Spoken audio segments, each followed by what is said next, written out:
What were some questions you all had about sex as teenagers that never got answered or wasn't quite answered the way you wanted it to be answered?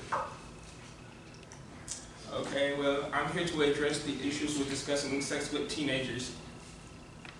There are at least 3 important issues that should be addressed and discussed with when it comes to discussing sex with teenagers, so they are prepared and that their questions are answered.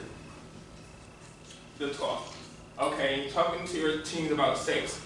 In our societies, guys have an easier time when addressing sex because they're normally want to be pushed out there. Oh, you're not my boy, go get it. He's a player, a chip off the old block. But when it comes to girls, they are more, don't do it. It's not a good thing. Wait till you're married, and they're more sheltered when it comes to it. So I believe it's best for you to treat boys and girls at the same, so they can be on the same level and the same understanding.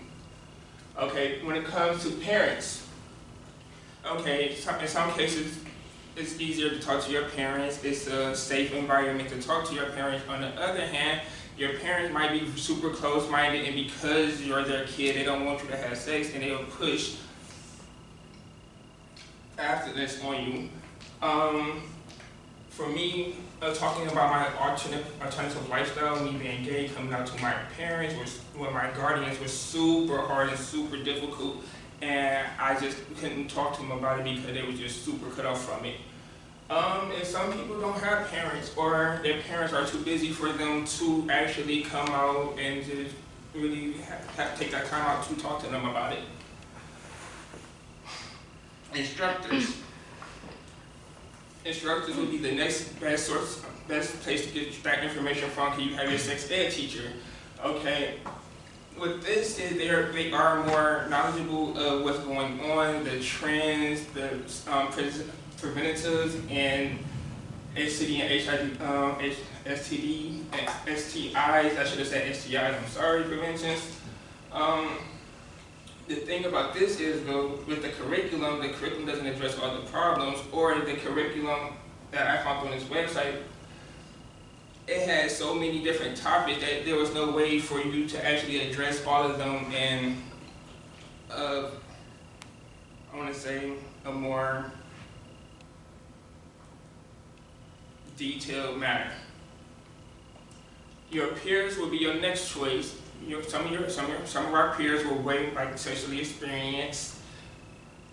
They knew more than what we did, but at the same time, they're just as reckless as we are, and this is not the best place to get information. But if you can't talk to your parents about it or adults about it, there are online chat rooms and forums that can help you with your questions, and that you can connect to peers around the world at your age online. Drinking and STDs. Studies show that most underage children who do come in with STDs and STIs got it during the time that they were drinking at a party with friends, not making reasonable decisions. And research showed that alcohol has impaired the antiviral immune system response, especially in the liver, which helps protect against hepatitis and HIV as well. So the more you drink, the less likely your body will be able to fight off these diseases. Okay.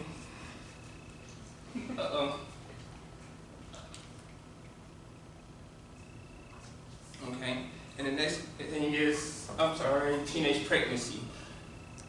What would you do if your 13, 14, 15-year-old daughter came to you and said, "Mom, Dad, I'm pregnant"? How would you take that? Okay. Who's the boy? I'll freak out. You will freak out? Okay. Because we are in a society that is mostly about sex, and sex is everywhere.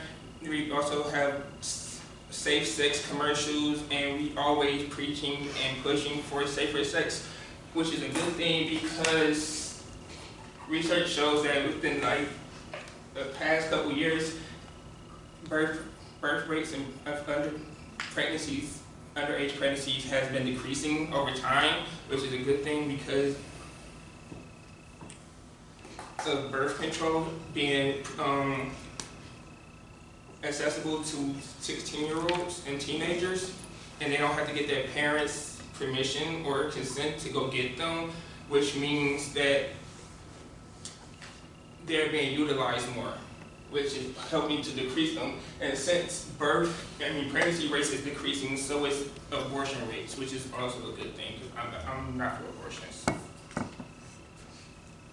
Okay, and then lastly, it's just not that big of a deal anymore. Research shows that in today's society, sex is the top 10, but it's not just nowhere as bad as how depression, how kids see themselves, online bullying. There's so many other things that that kids worry about more than just sex. So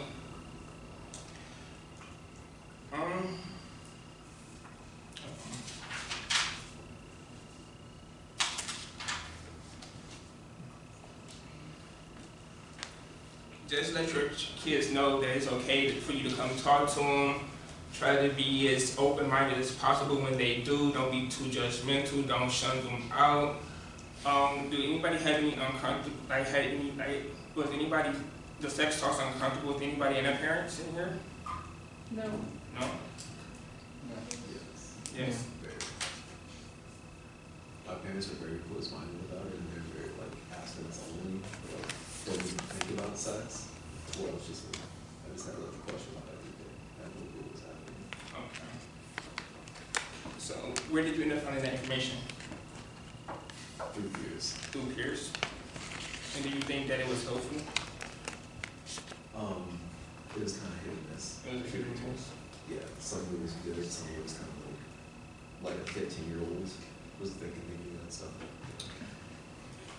Thank you for that. Thank you for that. Thank you. Okay, summary. Clear communication is key between teenagers and adults. We all been teenagers, and some parents, when they become parents, they forget that they live life and that they make mistakes, and they expect their kids to be held to this unrealistic standards and expect them not to do the things that we did at that age as teenagers.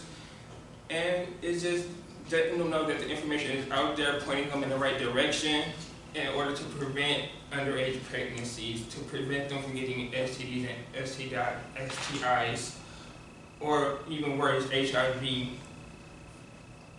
And like I said, it's not as big as a deal as it used to be. Thank you.